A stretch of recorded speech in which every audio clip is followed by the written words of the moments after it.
They had just been told which had won. The rest of us didn't have long to wait. Rishi Sunak, 60,399. Liz Truss, 81,326. Therefore, I give notice that Liz Truss is elected as the leader of the Conservative and Unionist Party. Closer than expected, but still a win. Congratulations from husband Hugh, then her first speech as leader, with a promise to focus on what's become the priority for her government. I will deliver a bold plan to cut taxes and grow our economy. I will deliver on the energy crisis, dealing with people's energy bills, but also dealing with the long-term issues we have on energy supply. She paid a tribute to Boris Johnson, who was not there, and she acknowledged the campaign of the man she'd just beaten. But for her party, there was a key message.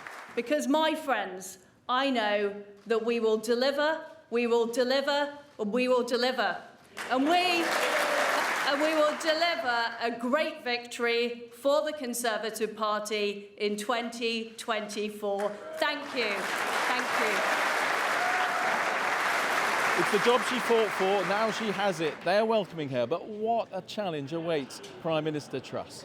I'm confident that people will see a package that's going to have two important factors in it. One, dealing with the issues that people are facing today, and my constituents have been challenged with this as much as anybody else is, with rising energy costs, but also dealing with the longer term and medium term issues to make us more resistant to these issues in the future as well.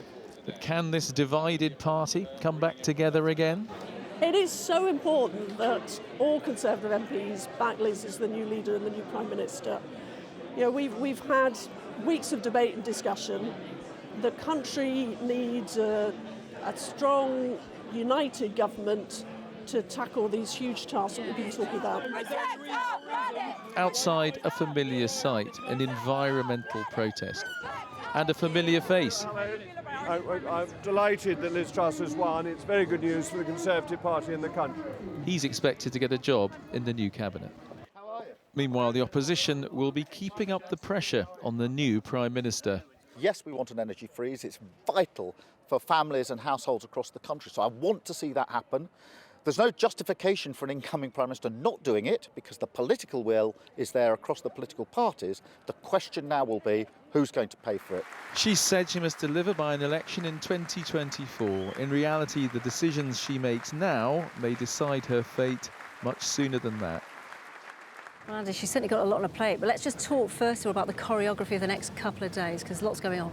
That's right. So she is now leader of the Conservative Party, but Liz Truss doesn't become Prime Minister until tomorrow. Now, what we're expecting is early tomorrow here in Downing Street, Boris Johnson will give a short farewell speech. He will then fly up to Scotland to see the Queen at Balmoral. He will tender his resignation formally to the Queen, and shortly after him, Liz Truss will go in for her audience with the Queen. The Queen will ask her to form a government. She will say yes.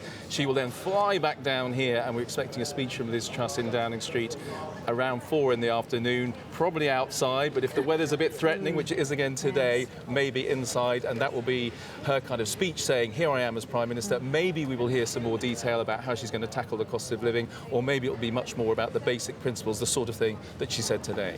It does feel like it's taken an awful long time even to get to this point, but important to remember, this is Boris Johnson's last day, isn't it? Yes, it is Boris Johnson's last day as Prime Minister, and a lot of Conservatives are still pretty unhappy about that. And having been to a couple of the hustings events with party members and having talked to MPs, I'm sure that the perception that Liz Truss remained loyal, whereas a perception that Rishi Sunak was somehow disloyal to Boris Johnson, certainly helped Liz Truss get over the line in this election. She paid tribute to him in her speech, and also there was a tribute to him from the Home Secretary, Priti Patel, when she was speaking in the House of Commons this afternoon, but not everyone was happy to hear it. Let's have a look at what happened today. If I may, I'd briefly like to remark on the last 3 years of Boris Johnson's Prime Ministership, under which I've served as Home Secretary. This morning, a written ministerial statement was tabled in my name, outlining the work of the Home Office.